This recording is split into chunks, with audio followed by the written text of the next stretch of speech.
पीछे जुल दे यार तू मौत की कसम गेंद है। अल्लाह अकबर अल्लाह अकबर अल्लाह अकबर।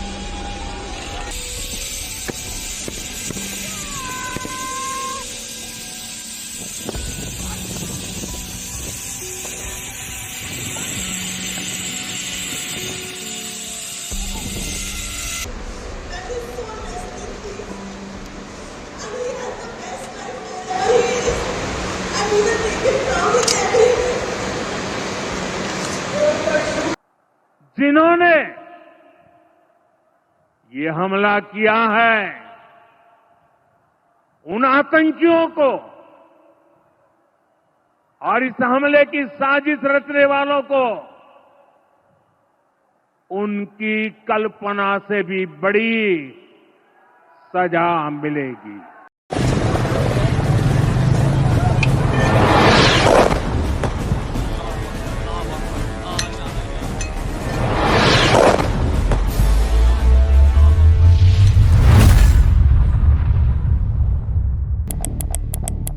छह से 7 मई 2025 की रात 1:05 से 1:30 बजे के बीच भारतीय सशस्त्र बलों द्वारा अंजाम दिए गए ऑपरेशन सिंदूर के बारे में जानकारी देंगे।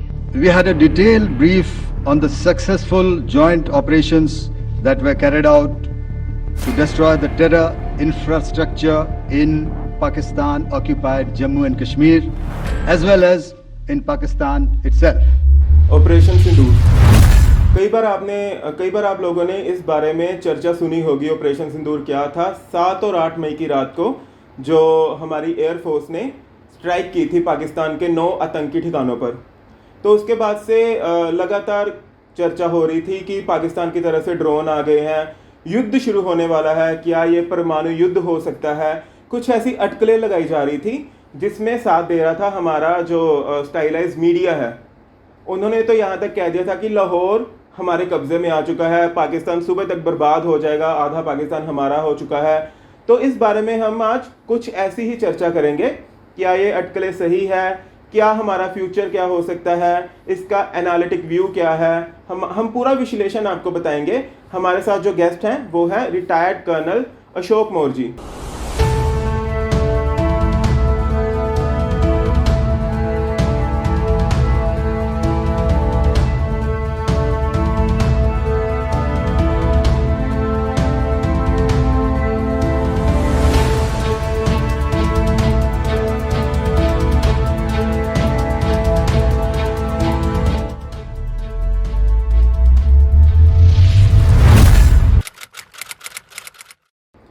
नमस्कार सर।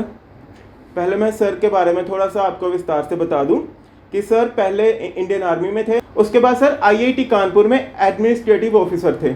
उसके बाद सर ने MNSS राय जो पानीपत में स्कूल है, सोनीपत में सॉरी सर, MNSS राय जो सोनीपत में स्कूल है वहाँ पे सर एज ए डायरेक्टर और प्रिंसिपल भी रहे हैं। उसके बाद director school Jat education society Rohtak में कार्यरत रहे हैं। उसके बाद जो अब प्रेजेंटली है सर डायरेक्टर हैं Om Prakash memorial institute of education के। तो सर से हम सीधी क्वेश्चन पे आते हैं। सर जो हमारा पहला क्वेश्चन है वो जो पहलगाम इंसिडेंट हुआ 22 अप्रैल को, हम सब ने देखा बैसरन वैली में क्या हुआ, कितने लोग मारे गए, कुछ धर्म के आधार पर लोगों को मारा गया। इसके बारे में जो आपका विश्लेषण है क्या कहता है? Deepak, thank you very much for giving me this opportunity to interact with you on this particular issue. जो इंसिडेंट 22 अप्रैल 2025 को हुआ बहुत अनफॉर्चुनेट था और देश के अंदर एक लहर थी कि आतंकवाद के खिलाफ हमें एक्शन लेना चाहिए, और उसका एक्शन आदरणीय प्रधानमंत्री जी ने 7 और 8 मई के रात को एक बहुत बड़ा एक्शन करके एक बहुत बड़ा मैसेज दिया संसार को, सारी दुनिया को कि भाई हिंदुस्तान आतंकवाद नहीं सहेगा। जो आतंकवाद के जो 26 लोग मारे गए उसका एक बहुत ही दुखद इंसिडेंट था, और डिफेंस फोर्सेस अपना कार्य बहुत निष्ठा और श्रद्धा से करती है, और इसका एक उदाहरण 2014 के बाद में जो आतंकवादी गतिविधियों में कमी और टेररिस्ट इंसिडेंट्स में जो कमी आई है वो एक बहुत बड़ा इशारा है कि फौज को जब पूरी पावर दी जाती है, पूरी आज़ादी दी जाती है, तो हर चीज़ का सोल्यूशन इंडियन आर्मी निकाल देती है। कुछ लोगों की बात कर रहा हूँ, जो ये नहीं कि सारे ही ऐसे कश्मीरी होते हैं, कुछ लोग। सर इसके बारे में, आप वहाँ पे पोस्टिंग रहे, आपकी पोस्ट वहाँ पे रही है ना, आप वहाँ पे कार्यरत रहे हो आर्मी में, और आप पहले तो वो इंसिडेंट बताओ जो ऑपरेशन हुआ था जिसमें आपकी जो एक टांग पे हमला हुआ था, माइन ब्लास्ट हुआ था, पहले हम उसके बारे में बात करेंगे। उसके बाद सर आप कश्मीर के बारे में थोड़ा सा बताओ। जी, फौज का दायित्व है कि वो हिंदुस्तान के हर हिस्से की रक्षा करे, और उस संदर्भ में मेरे को भी सौभाग्य प्राप्त हुआ कि मैं कश्मीर में कार्यरत था और मेरी पहली पोस्टिंग ही कुपवाड़ा के अंदर थी। तो एक ऑपरेशन के दौरान एक ब्लास्ट हुआ और उस ब्लास्ट के अंदर ये बॉर्डर के ऊपर एक ब्लास्ट था और उसे लगभग अब 31 साल हो गए हैं। वो 10 मई 1994 को हुआ था, तो अभी कुछ दिनों पहले ही उस हादसे को 31 साल हुए हैं, जिसमें मेरी एक लेग चली गई थी और तब से और आज तक मेरी एक आर्टिफिशियल लेग है। बट मुझे गर्व है कि मैं अपनी टीम को लीड कर रहा था और मेरे साथ में जितने भी मेरे सैनिक थे, मेरे साथी थे, वो सारे सेफ लौटे वहां से, उस ऑपरेशन से। हर सैनिक का, एक अफसर का गर्व होता है कि जो आदमी उनके साथ, जो भी जवान उनके साथ ऑपरेशन में जाएं, वो सेफ लौटें। उनकी सलामती भी हमारा ही फर्ज होता है। तो मुझे इस चीज के ऊपर गर्व है कि मेरे सारे साथी वहां से सेफ लौटे, और ये तो फौजी का कर्तव्य होता है कि जो जिस समय भारत माता जिस चीज का सेक्रीफाइस मांगे, हमें वो करना होता है। जी सर, मैंने काफ़ी फिल्मों में देखा है जब ऐसा कोई ऑपरेशन होता है ना, तो जो फौजी होता है वो पूरे गर्व से कहता है मैं जाना चाहता हूँ, मैं लड़ना चाहता हूँ। क्या ये सच लाइफ में या रियल लाइफ में जी होता मैं है? तो कहूंगा कि मैंने तो ऐसे इंसिडेंट्स बहुत देखे हैं कि मेरी इंजरी के बाद भी मैंने लगभग 4 ऑपरेशन में पार्ट लिया है। और जो मान लिया अगर 12 ऑफिसर हैं मेरी यूनिट के अंदर, तो सबसे पहला जाने वाला मैं होता था। और पराक्रम शुरू हुआ, मैं उस टाइम पे सिलीगुड़ी में था, तो हमारी यूनिट के अंदर 12 ऑफिसर थे और पहला ऑफिसर, या मैं कहूँ कुछ वक्त तक केवल अकेला ऑफिसर जो वहां से भेजा, जिसको सौभाग्य प्राप्त हुआ, वो मैं ही था। उसके बाद भूटान का ऑपरेशन हुआ, ऑपरेशन ऑल क्लियर, उसमें भी मेरा योगदान रहा और मैं कहूंगा कि मेरी यूनिट से केवल मैं ही था। और भी ऐसे काफी ऑपरेशंस रहे जिसमें मुझे योगदान देने का सौभाग्य प्राप्त हुआ। सर, अभी आपने ऑपरेशन जो भूटान वाले की बात की थी, तो इसी से मुझे ना याद आया आपका जो योगदान है। तो लास्ट टाइम हम बात कर रहे थे जब ऑफ कैमरा, तो आपने कुछ अग्निवीर के बारे में बताया था कि उसमें भी थोड़ा सा योगदान आपका है। तो उसके बारे में सर थोड़ा सा बताओ। अग्निवीर एक बहुत अच्छी स्कीम है गवर्नमेंट की, और मैं तो ये कहूंगा कि जो अग्निवीर शुरू हुआ था उसमें भी मैंने अपना सुझाव अपने हिसाब से सरकार को भेजा था। कोई भी चीज इम्प्लीमेंट होती है तो उसमें एक आदमी का योगदान नहीं होता, काफी बड़ी टीम होती है, पर हाँ, हर आदमी, जो आदमी उसमें सुझाव देते हैं, उनका योगदान जरूर होता है। और इसके अंदर मैं अपना योगदान भी मानता हूँ, और मुझे ये फील होता है कि अग्निवीर एक बहुत बेस्ट स्कीम है जो गवर्नमेंट जनता को समझा नहीं पाई। और ये मैंने एक बारी एक इंटरैक्शन के दौरान आदरणीय मनोहर लाल खट्टर जी चीफ मिनिस्टर के साथ जब मेरी प्रेजेंटेशन थी, तो मैंने भी उनको, हम बैठे हुए थे और खट्टर साहब बोले कि कर्नल मोर, ये जो बच्चे आग लगा रहे हैं, ये अग्निवीर के एजिटेशन में क्यों लगा रहे हैं? मैंने कहा खट्टर साहब, इनको सरकार समझा नहीं पा रही है कि फायदे क्या हैं। अगर मैं आपको उसको सही तरीके से समझाऊं तो सरकार का क्या उद्देश्य था क्या नहीं, मगर मेरा उद्देश्य ये सरकार को कहना कि हाँ, ऐसी स्कीम लाई जाए जिसके अंदर बच्चा जब तक थोड़े वक्त तक फौज में काम करे और उसके बाद बाहर आ जाए। आप सोचिए, एक बच्चा 17 साल की या 16.5 साल की उम्र के अंदर 12वीं पास करके फौज में चला जाता है, तो उसे तनख्वाह मिलनी शुरू हो जाती है। उसी दौरान 3 साल के अंदर वो अपनी ग्रेजुएशन में एनरोल हो जाए, कॉरेस्पॉन्डेंस से इग्नू के अंदर होती है। तो जैसे ही 3 साल वो पूरे कर लेगा, या 4 साल के उसकी सर्विस होने से पहले, जब से पहले वो रिलीव होता है, उसके बाद, उससे पहले वो ग्रेजुएशन कर चुका होगा। अब इसमें महत्वपूर्ण चीज क्या है कि सरकार को कुछ पॉलिसीज के अंदर दोबारा विचार करना चाहिए कि क्या इनको एक सर्विसमैन कोटा मिलेगा या नहीं मिलेगा। तो ये एक बहुत बड़ा विषय है। दूसरा, जो सरकार ने भी कदम उठाए हैं कि 10% reservation CAPF, central armed police force, और हरियाणा गवर्नमेंट ने एक बहुत सराहनीय कदम उठाया। पहले वो 10% रिजर्वेशन थी हरियाणा पुलिस में, अब उसे 20% कर दिया गया है। जो 10% हरियाणा की पुलिस के अंदर रिजर्वेशन थी, दी गई थी, उसमें भी मेरा योगदान था। मैं आदरणीय मुख्यमंत्री जी को वो सुझाव भेजा था कि हाँ, हरियाणा पुलिस के अंदर हमें उसके अंदर रिजर्वेशन करनी चाहिए। पर उसके अंदर मैं एक छोटा सा मेरा सुझाव रहेगा कि बदलाव हो। अभी आप सोचिए कि लगभग 60,000 जवान एक साल के अंदर भर्ती होते हैं पूरे इंडिया के अंदर, और same number central armed police force में भर्ती होते हैं। सेंट्रल आर्मड पुलिस फोर्स का जवान 60 साल तक नौकरी करता है, फौज का जवान 35 साल से लेकर 40-42 साल तक नौकरी करता है। तो सरकार को चाहिए कि जो ये 60 साल जो ट्रेंड फौज है उसको वो सीएपीएफ में क्यों ना कन्वर्ट करे। उनको जब वहां से रिलीव का टाइम होता है तो उस टाइम उसको सेंट्रल आर्मड पुलिस फोर्स में ले ले। इससे ट्रेनिंग का खर्चा बचेगा और रिक्रूटमेंट का खर्चा बचेगा, बार बार रिक्रूटमेंट नहीं करनी पड़ेगी। तो एक और जो सीएपीएफ के अंदर कुछ फौज में और सीएपीएफ में कुछ डिफरेंसेस हैं जो मैं कहूंगा कि फौज को ज्यादा कैपेबल समझा जाता है, तो वो capability central armed police force में भी आ जाएगी और बिना खर्चे के आ जाएगी, बिना ट्रेनिंग के खर्चे के आ जाएगी। तो ये एक बहुत बड़ा इनिशिएटिव है गवर्नमेंट का, जिसे हमें उस नजरिए से देखना चाहिए। तो दीपक जी, जो ये मैं कह रहा था कि जो 4 साल के अंदर बच्चा ग्रेजुएशन कर लेगा, अब सोच के देखिए कि 21 साल का बच्चा ग्रेजुएशन कर चुका है और एक्स सर्विसमैन का उसे मान लिया कोटा मिल गया, और उसके पास कुछ कैश भी है जो उसे तनख्वाह मिला है। तो आप सोचिए कि जो नॉर्मल बच्चा 21 इयर्स के अंदर ग्रेजुएशन कर रहा है, उससे एक अग्निवीर बहुत आगे की बहुत बेहतर स्थिति में होगा। सर, एक इसमें से सवाल है मेरा, जो अभी पहलगाम पे वापस आते हैं, जो पहलगाम इंसिडेंट हुआ, क्या ये हो सकता है कि अग्निवीर की जगह अगर ये जो नॉर्मल आर्मी या रेगुलर आर्मी होती तो ये लैप्स नहीं होता? एक्चुअली जो पहलगाम में इंसिडेंट हुआ उसमें आर्मी का लैप्स नहीं है। अगर आप देखेंगे कि आर्मी ने जब एक्शन शुरू किए पिछले कुछ दिनों में, तो लगभग 5 टेररिस्ट मारे जा चुके हैं। और आपने उसके वीडियोस भी देखे होंगे, किस तरह से उन्होंने ड्रोन से उन्हें ढूंढ के और बिल्कुल सटीक केवल टेररिस्ट ही मरे और किसी आम जनता के, किसी आम नागरिक को उसके अंदर कोई हानि ना हो, कोई चोट ना लगे।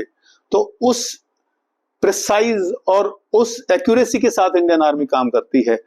इंडियन आर्मी की जो ट्रेनिंग है वो बहुत क्लियर है कि भाई एक गोली एक दुश्मन।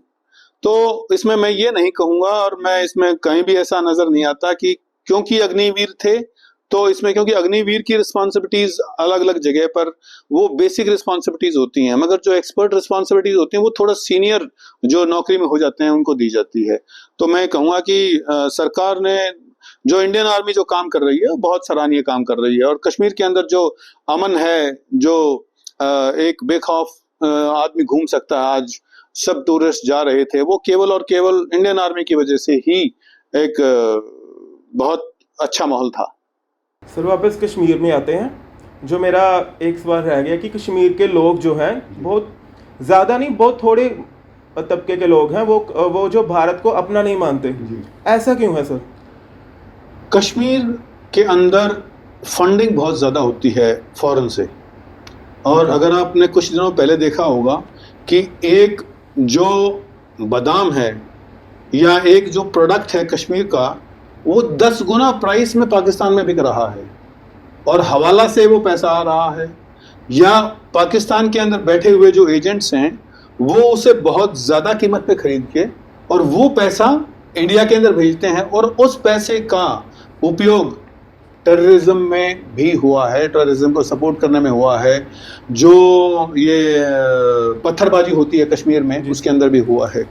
जैसे आपने पूछा कि क्या आम कश्मीरी या कुछ कश्मीरी ऐसे हैं जो भारत के साथ नहीं हैं या उनकी विचारधारा हमसे अलग है। मैं आपको एक इंसिडेंट बताऊंगा 1999 में मैंने, और ये इंसिडेंट जम्मू का है, जम्मू के अंदर मैं गया, अभी मेरे 99 में कैमरे की एक फिल्म होती थी पहले, जो फोटो खींचने के लिए फिल्म डालनी पड़ती Yes, थी। sir. तो मैंने कहा भाई मेरे को एक फिल्म दे दो, तो वो बोले कि 100 रुपए की है। मैंने कहा यार सारे हिंदुस्तान में तो 90 रुपीज़ की मिलती है, 90 रुपए की मिलती है। वो बोले जी ये हिंदुस्तान नहीं है। तो मानसिकता 99 की है वो और जबकि हिंदुस्तान बहुत पहले आज़ाद हो चुका था। जी सर। मगर आज का जो आम कश्मीरी है, जो वो हम उसका जो रवैया है, जो उसका नज़रिया है, वो बदल गया है और अब वो हर भारतीय को अपना साथी समझता है, अपना भाई समझता है और उसका रुझान जो है वो भारत की तरफ ज़्यादा हो गया है बनाए बनस्बत की वो पाकिस्तान की तरफ। सर एक सवाल है मेरा, जो ये लश्कर तैयबा है या और भी मिलिटेंट ग्रुप्स हैं, इनके काफ़ी साल पहले जो कैंप्स थे वो पीओके में लगते थे, अब भी लगते होंगे। वो कश्मीर के लड़कों को रिक्रूट कैसे करते हैं? जैसे अभी भी जो ये पहलगाम इंसिडेंट हुआ इसमें भी कह रहे हैं कि 2 जो लड़के थे वो कश्मीर से थे, है ना? तो वो रिक्रूट कैसे करते हैं कश्मीर के लड़कों को? जी दीपक जी, पहली बात तो ये है कि ये एक फैक्ट है कि कुछ कश्मीरी लड़के टेररिज्म में आ गए हैं और ये एक चिंता का भी विषय है। जी सर। उसके कई कारण रहे। सबसे पहले तो एक इकोनॉमी जो थी कश्मीर की वो बहुत डाउन चली गई थी। जब आदमी के पास रोजी रोटी नहीं होगी, अपने परिवार को देखभाल करने का लिए उसके पास कोई जरिया नहीं होगा, तो उसके भटकने के चांसेस ज्यादा हो जाते हैं, क्योंकि आम आदमी मेहनत नहीं करना चाहता, आसान रास्ते से पैसा कमाना चाहता है। और पाकिस्तान इतना ज्यादा पैसा फीड करता है इसके अंदर कि वो बेहिसाब पैसा भेजता है कि तुम हमारे साथ आओ, एक गलत रास्ते पे आओ और हम आपको पैसा देंगे।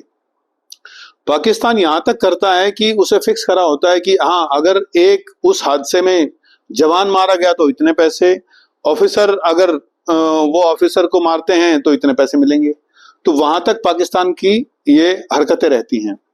जो आम आदमी है उसे कैसे वो इन्फ्लुएंस करते हैं? सबसे पहली चीज है धर्म के नाम पर, जिहाद के नाम पर, कि यहाँ जो उनकी भाषा के अंदर मैं कहूं कि जो काफिर हैं यहाँ पे, उनको आप मारो, और वो एक अल्लाह की नजर में वो एक सही कदम है। तो जो धर्म को भ्रमित करके आम जनता को बताया जाता है और क्योंकि आम जनता जो है, एजुकेशन कश्मीर के अंदर काफी रिमोट एरियाज तक इतनी अच्छी एजुकेशन नहीं है, तो जब आदमी इलिटरेट है, उसे सही और गलत का नहीं मालूम है, तो वो धर्म के नाम पे भ्रमित हो जाता है। और इस वजह से ये भी एक कारण रहा है इकोनॉमी के अलावा कि बच्चा वहां से गलत रास्ते पर गलत कदम उठा लेता है। सर क्या हम कह सकते हैं कि जो ये पहलगाम में इंसिडेंट हुआ है, बेसरन वैली में एक धर्म को पूछकर मारा गया, क्या ये एक साइकोलॉजिकल वार भी हो सकती है? दीपक जी, ये एक पाकिस्तान का एक मुद्दा और उनका एक बहुत बड़ा मुद्दा है कि हिंदुस्तान को धर्म के आधार पर बांटें। जब धर्म के आधार पर बांटेंगे तब जाके हिंदुस्तान बटेगा और जो हमारी पावर है वो कम हो जाएगी। किसी के घर में भी अगर 2 भाई हैं या 4 भाई हैं, अगर उनमें से किसी के अंदर फूट पड़ जाएगी, चाहे उस फूट का कोई कारण रहा हो, तो उस घर का नुकसान होना शुरू हो जाता है।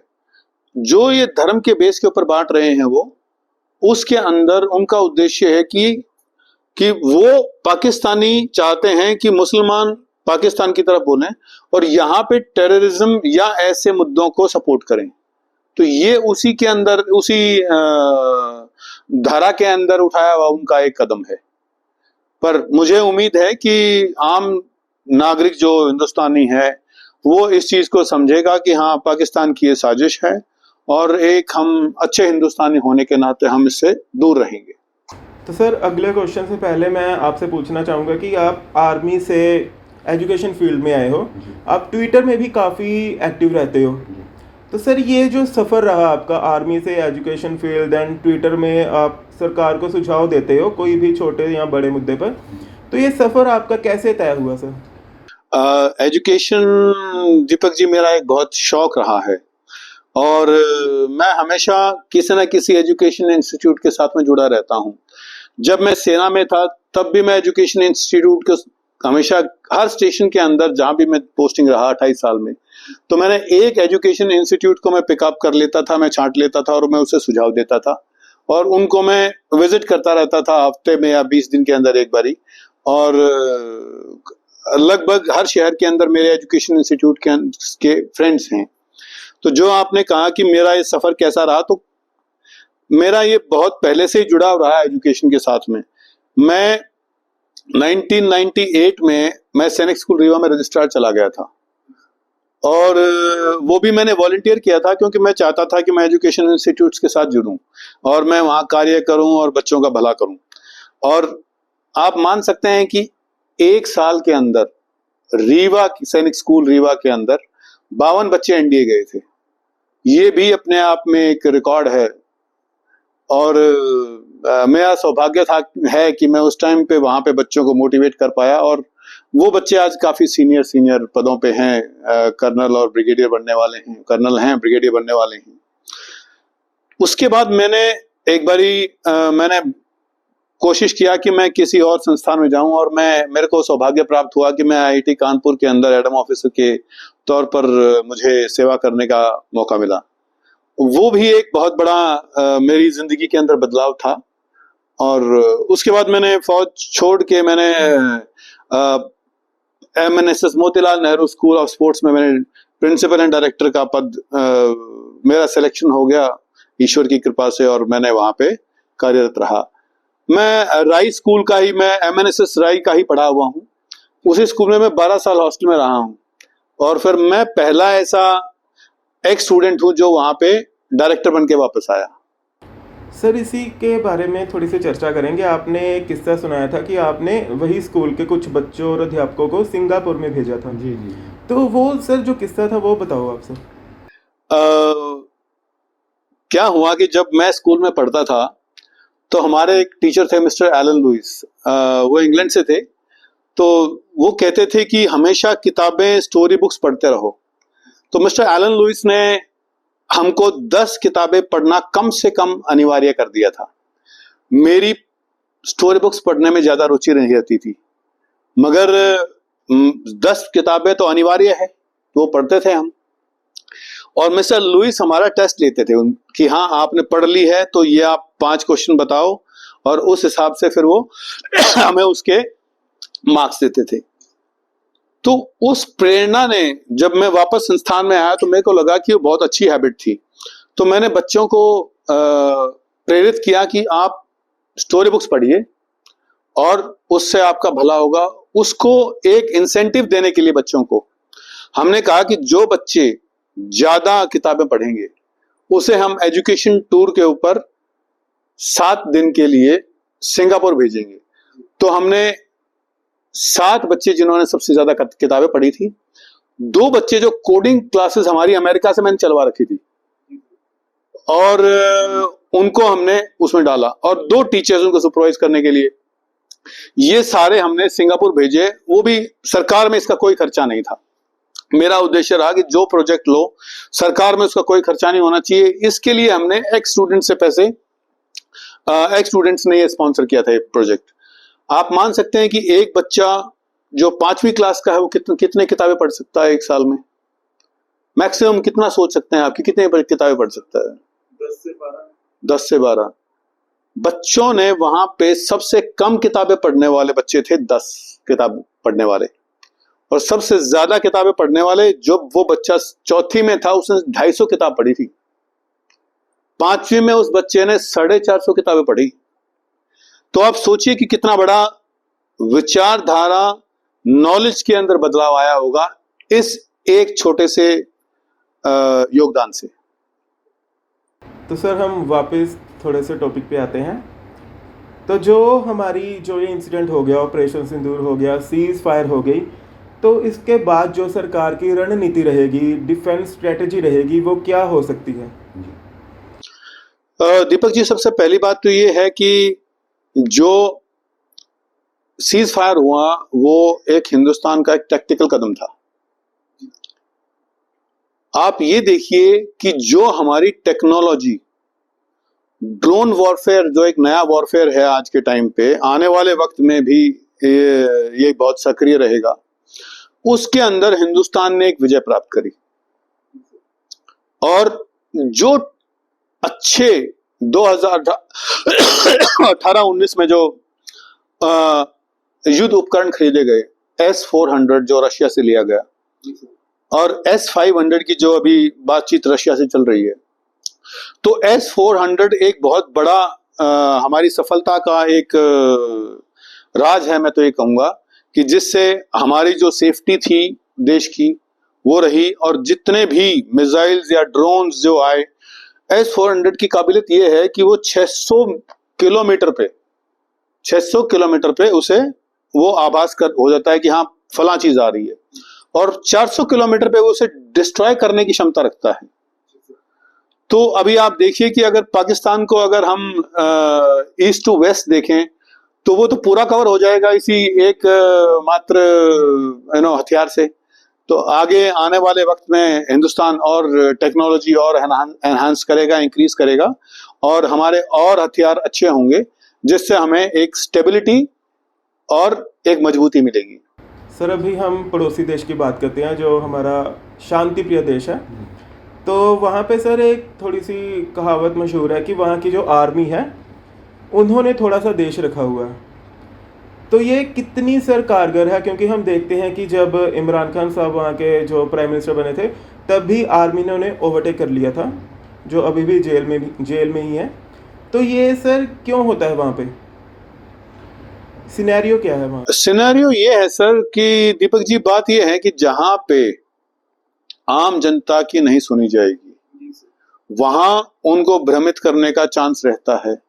और ये जब इंडिपेंडेंस हुआ था और उसके बाद में जब हिंदुस्तान पाकिस्तान का बंटवारा हुआ, तो जहां पर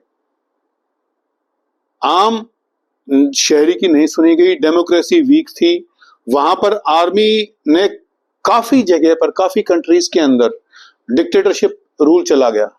तो इसके अंदर भी आर्मी सोचती है कि हमारे पास पावर रहनी चाहिए, और ये एक पॉलिटिशियंस को एक कठपुतली बना के रखते हैं अपने हाथ में। और करप्शन एक बहुत बड़ा मुद्दा है पाकिस्तान के लिए, पाकिस्तान के अंदर आई शुड से।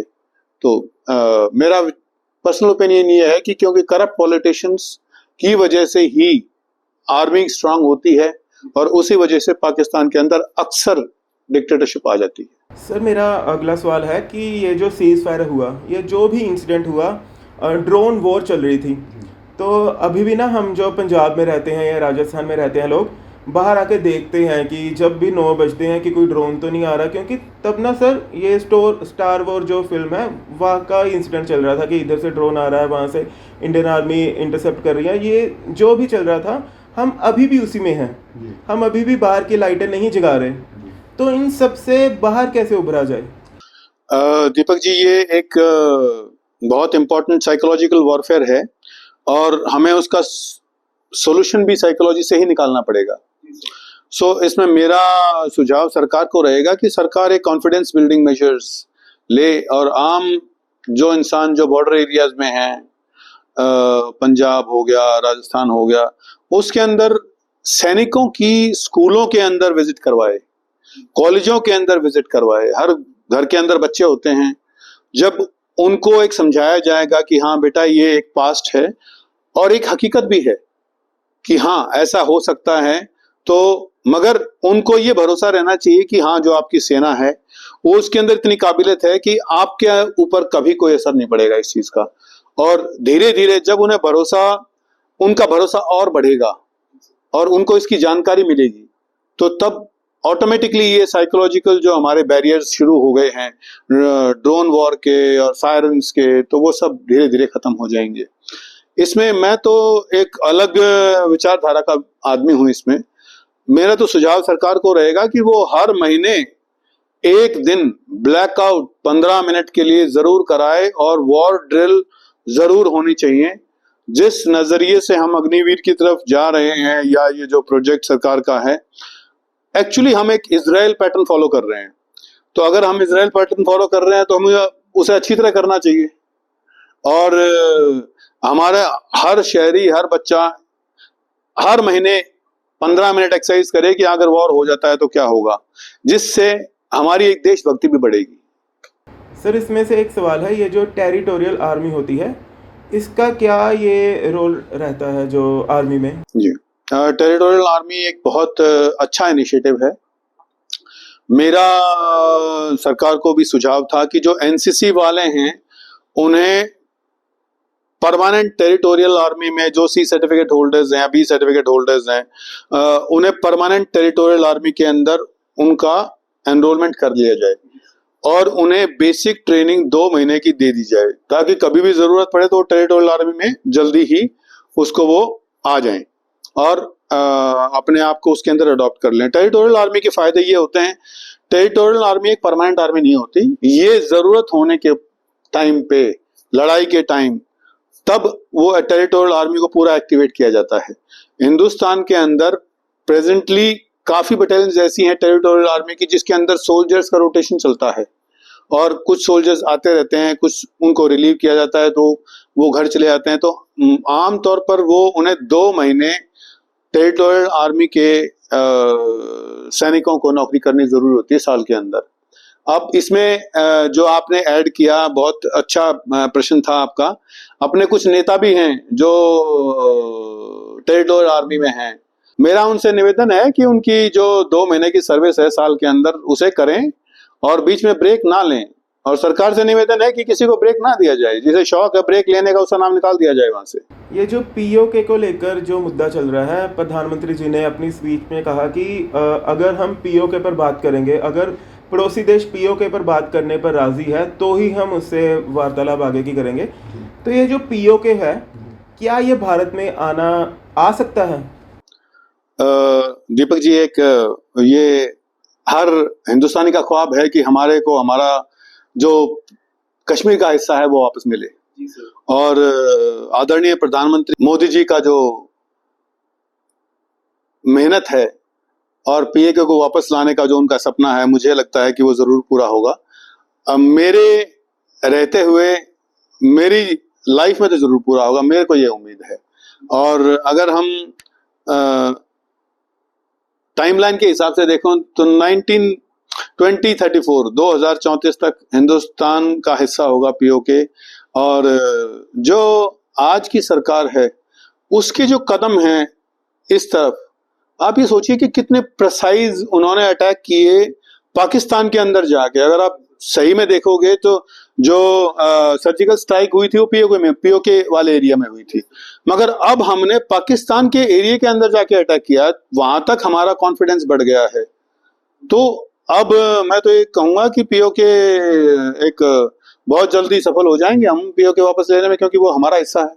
सर मेरा एक सवाल है कि ये जो देश का नौजवान है, देश का यूथ है, काफ़ी सारे देशों में सुनने को मिलता है कि वहाँ पे 18 साल के बाद चाहे लड़का हो चाहे लड़की हो, उसे आर्मी की जो ट्रेनिंग लेनी कंपलसरी होती है।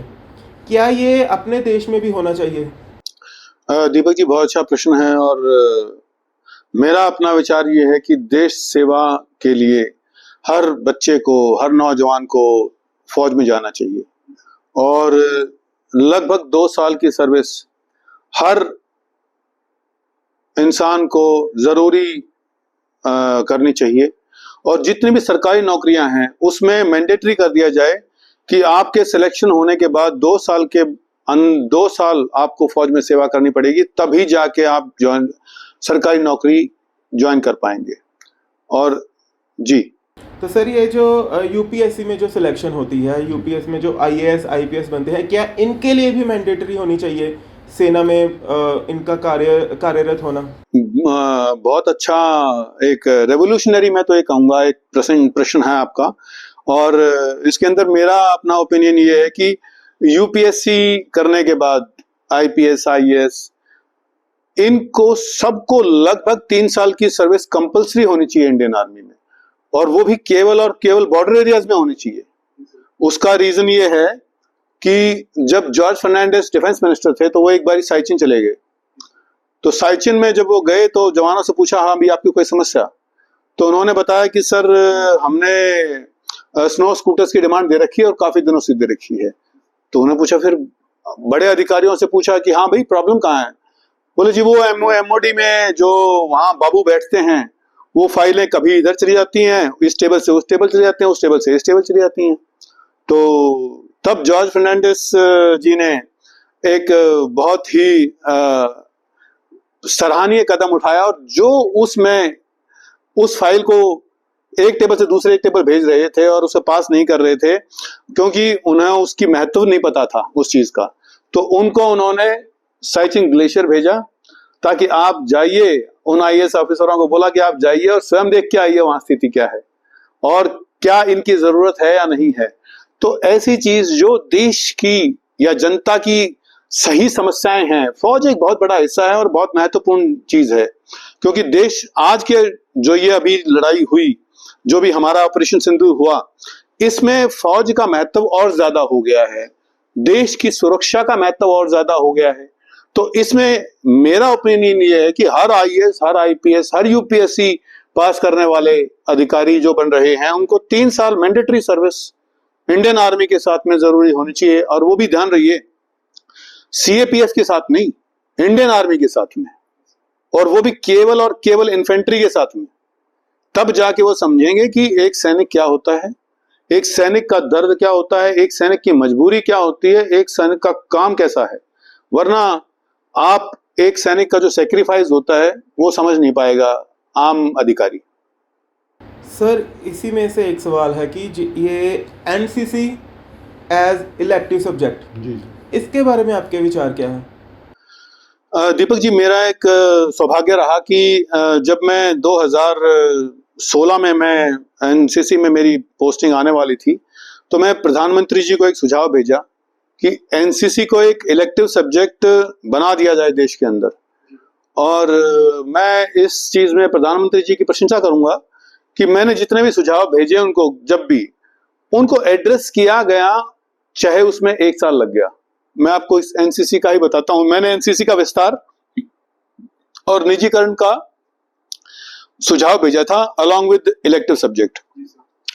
1 साल बाद मेरी प्रेजेंटेशन हुई थी और वो 2.5 घंटे की प्रेजेंटेशन थी और उस 2.5 घंटे की प्रेजेंटेशन में लगभग 250 स्लाइड्स थी जो मैंने बना रखी थी, क्योंकि मेरा एक शौक है एनसीसी और इलेक्टिव सब्जेक्ट। तो जब प्रेजेंटेशन हुई उसके बाद में मेरा सौभाग्य रहा कि डिफेंस सेक्रेटरी जो अब यूपीएससी के चेयरमैन बन गए हैं, अजय कुमार जी, तो उनसे मेरी वो आईआईटी कानपुर के पढ़े हुए हैं और मैं भी आईआईटी कानपुर में उस टाइम कार्यरत था। तो मैंने उनसे अप्रोच किया मेल के माध्यम से कि सर ये एक नहीं, सौभाग्य ये हुआ कि अजय कुमार जी आए हुए थे आईआईटी कानपुर, नवंबर की बात है मेरे ख्याल से, आई डोंट रिमेम्बर एग्जैक्टली। तो मेरी उनसे मुलाकात होगी और मैंने उनको सुझाव दिया कि सर ये ऐसे ऐसे है एनसीसी का विस्तार और एनसीसी को एक इलेक्टिव सब्जेक्ट बनाने का। तो उन्होंने कहा ठीक, आप मेरा कार्ड लीजिए और मेरे को मेल कर दीजिए। और आप यकीन मानिए 2 महीने के अंदर मेरी 2 वीडियो कॉन्फ्रेंसेस हुई अंडर सेक्रेटरी के, जॉइंट सेक्रेटरी के साथ में। जॉइंट सेक्रेटरी होते थे अशोक कुमार जी, उनके साथ 2 वीडियो कॉन्फ्रेंसेस हुई और उसके बाद में अजय कुमार जी ने एनसीसी का विस्तार किया। 3 लाख वैकेंसीज एक्स्ट्रा बढ़ाई गई इमीडिएटली और उसमें से लगभग 2 लाख वैकेंसीज केवल प्राइवेट स्कूलों के लिए थी। तो सोचो आप, एनसीसी जो है एक आर्मी के बाद में सीएपीएफ के बाद में नेक्स्ट जो चीज आती है जो फौज को सपोर्ट करते हैं वो है एनसीसी। मैं एनसीसी के ऊपर सॉरी, एनसीसी के अंदर लगभग 16 लाख कैडेट्स थे उस टाइम पे। टोटल फौज कितनी है? 15 लाख। एनसीसी कैडेट्स कितने हैं? 16 लाख। तो उसको हमने 3 लाख बढ़वाया। उसके बाद मैंने स्टडी किया कि कितने वेटिंग लिस्ट में और हैं। फिर हमने सुझाव दिया कि आप इसे 6 लाख और बढ़ाइए। तो 6 लाख अभी और बढ़ रहे हैं। मेरा इसमें सरकार को सुझाव ये रहेगा कि जितने भी बच्चे, जितने भी प्राइवेट स्कूल्स जो एनसीसी लेना चाहते हैं उन्हें एनसीसी तुरंत दे दी जाए। उससे सरकार का खर्चा नहीं होगा और देशभक्ति की 10 गुना बढ़ेगी देश के अंदर। तो एनसीसी का विस्तार देश के अंदर आम शहरी के, आम नागरिक के हित में है और देश के लिए एक बहुत बड़ा रिसोर्स बन जाएगा एनसीसी के बच्चे। तो मेरा तो यही सुझाव रहेगा भी एनसीसी का विस्तार हो और उसका प्राइवेट स्कूल्स के लिए भी बेनिफिट रहेगा। जहां तक आपका सवाल था कि इलेक्टिव सब्जेक्ट, जब मेरे को लगा कि एनसीसी एक इलेक्टिव सब्जेक्ट होना चाहिए, 2012 में गवर्नमेंट का नोटिफिकेशन आ गया था, मगर उसको अमल नहीं किया जा रहा था। मैंने अपने लेवल के ऊपर 7 काफी चीफ मिनिस्टर्स को, गवर्नर्स को लिखना शुरू किया और उसके बाद उसको आम जनता को मैंने बताना शुरू किया। MD AWS army education society जो है, आर्मी वेलफेयर एजुकेशन सोसाइटी, उनके MD से मिला मैं कहा सर नोटिफिकेशन तो 2012 में इशू हो गया था, आज तक आर्मी स्कूल के अंदर एनसीसी इलेक्टिव सब्जेक्ट नहीं बना है, तो इसे आप शुरू करवाइए। तो उसको अमल करवाया हमने। उसके बाद मैंने पंजाब गवर्नमेंट के अंदर, मैं पैनल के अंदर आ गया, मैंने एनसीसी को एक विषय बनवाया पंजाब में, उसका सिलेबस कैसे होगा वो सब चीज मैंने करवाई। उसके बाद मैं आज पंजाब सरकार के अंदर एनसीसी एक इलेक्टिव सब्जेक्ट है एजुकेशन बोर्ड में। मैं आपको एक बहुत अच्छा योगी जी का एक बहुत अच्छा मैं इंसिडेंट बताऊंगा कि मैंने लिखा चीफ मिनिस्टर योगी आदित्यनाथ जी को कि सर इलेक्टिव सब्जेक्ट होना चाहिए एनसीसी, और ये जो सब्जेक्ट है ये आपके उत्तर प्रदेश एजुकेशन बोर्ड में, स्कूल में और कॉलेज में होना चाहिए। तो मैंने जब पत्र लिखे तो उसमें आमतौर पर क्या होता है, चिट्ठियां गुम हो जाती हैं। वहां भी मेरा सौभाग्य क्या रहा कि आलोक कुमार जी एक प्रिंसिपल सेक्रेटरी होते थे उनके, क्या अपना योगी आदित्यनाथ जी के, और आलोक कुमार जी भी IIT कानपुर के पढ़े हुए थे। ये हमारा सौभाग्य था कि मैं उस टाइम IIT कानपुर में कार्यरत था। तो मैंने उनको कॉल किया और रिक्वेस्ट किया कि सर आप मेरे को इस मदद कीजिए। उन्होंने मेरे को मेरे ख्याल से अगले दिन का टाइम दे दिया। मैं उनके पास पहुंचा, उनका प्रपोजल दिया अपना उनको, उन्होंने कहा जी हाँ बहुत अच्छा है। उसके बाद में उन्होंने फिर मैं दोबारा डिप्टी CM दिनेश कुमार जी से मिला जो कि एजुकेशन मिनिस्टर भी थे। उन्होंने तुरंत आदेश दिया कि हाँ भाई मेरे को ये कार्य विदिन 3 डेज हो जाना चाहिए। जब मैंने 5 दिन बाद मैंने फोन किया उस अधिकारी को जो उनके सेक्रेटरी थे, उन्होंने मेरे को नंबर दिलवाया था कि भाई आप दीजिए अपना नंबर, और मैंने 5 दिन बाद जब मैंने मैसेज किया तो उन्होंने रिप्लाई नहीं दिया। तो मैं दिनेश कुमार जी को चिट्ठी लिखी कि सर ये अधिकारी काम नहीं करता, और आप मानोगे नहीं, मैंने वही चिट्ठी उस अधिकारी को भेज दी कि ये आदमी काम नहीं करता है, उसकी प्रति भेज दी मैंने। उस आदमी ने 2.5 घंटे के अंदर नोटिफिकेशन निकलवा के गवर्नमेंट का और एनसीसी को एक इलेक्टिव सब्जेक्ट स्टेट के अंदर बनवा दिया। मैं उत्तर प्रदेश सरकार की सराहना यहां तक करूंगा कि उन्होंने मदरसा बोर्ड के अंदर भी एनसीसी को एक इलेक्टिव सब्जेक्ट बनाने के लिए उस टाइम इनिशिएटिव लिया था, और उसका एक नोटिफिकेशन तो नहीं कहूंगा मगर एक उसका क्लिपिंग मेरे ट्विटर पे भी है कि भाई एनसीसी को मदरसों में भी लागू किया गया है उत्तर प्रदेश के अंदर, किया जा रहा है उसके अंदर। तो ये बहुत बदलाव जो आया है यूथ के अंदर एनसीसी को एक इलेक्टिव सब्जेक्ट बना के, ये बहुत अच्छा है। तो सर मेरा अंतिम प्रश्न है कि आपने कई सारे नेताओं को सुझाव दिए, आपके माने भी गए, आपने PM जी को भी एक सुझाव दिया कि जो गीता है, भागवत गीता है, उसको एज ए सब्जेक्ट पढ़ाना चाहिए स्कूलों में। तो इसके बारे में जो आपके विचार है हमें बताइए। दीपक जी, मेरा एक रुचि है कि मेरे को जो आइडिया आते हैं मैं उसको शेयर करता रहता हूँ, सरकार से भी शेयर करता हूँ, अधिकारियों से भी शेयर करता हूँ। कुछ आइडिया उसमें अच्छे लगते हैं तो उनको अच्छे लगते हैं तो मंजूर हो जाते हैं, कुछ नहीं लगते तो कोई बात नहीं, पर मैं अपनी तरफ से निरंतर प्रयास करता रहता हूँ। तो उसी संदर्भ में मैंने प्रधानमंत्री जी को चिट्ठी लिखा कि गीता एक विषय होना चाहिए, कि मेरा सुझाव था कि गीता को एक विषय बनाया जाए।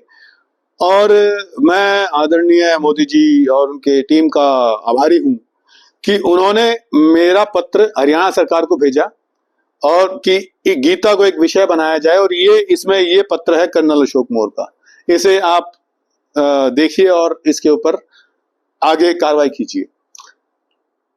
माननीय मनोहर लाल खट्टर जी का भी मैं आभारी रहूंगा, क्योंकि मनोहर लाल खट्टर जी ने, जब वो चीफ मिनिस्टर थे, तो उन्होंने उसके ऊपर पूरे हरियाणा के डिस्ट्रिक्ट एजुकेशन ऑफिसर से उसके ऊपर अपनी सलाह के लिए, सुझाव के लिए वो भेजा। तो जो मैं सर्कुलेशन में जो मैंने देखा तो डीओ से जब वो डिस्ट्रिक्ट एजुकेशन ऑफिसर से जो वो लेटर आए तो उसने देखा यार ये तो मेरा रेफरेंस लेटर जो हो तो मेरा है जो मैंने प्रधानमंत्री जी को भेजा था।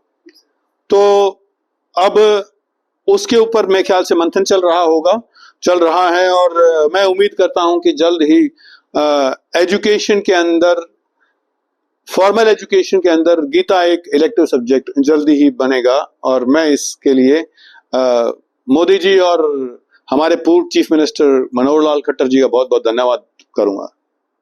तो सर बातें तो ऐसे ही चलती रहेंगी क्योंकि आपके पास तो मेरे हिसाब से ज्ञान का भंडार है कि ये जो शाम तक भी हम लगे रहें तो ख़त्म नहीं होगा, पर समय की एक सीमा है हमारे पास भी। तो हम इस इंटरव्यू को यहीं पे ख़त्म करते हैं। मैं ख़त्म नहीं करूँगा, इसी से नया आगाज़ करते हैं। हम सर से फिर से बात करेंगे, आपको मिलवाएंगे सर से। तो अभी के लिए हमें इजाज़त दीजिए। हम सर का जो इंस्टाग्राम हैंडल है या ट्विटर हैंडल है वो भी हम डिस्क्रिप्शन में डाल देंगे। तो आप हमें, अगर आपको ये इंटरव्यू अच्छा लगा, अगर आपको इसमें से कुछ भी सीखने को मिला तो आप हमें ज़रूर फॉलो करें, इसको शेयर करें। धन्यवाद।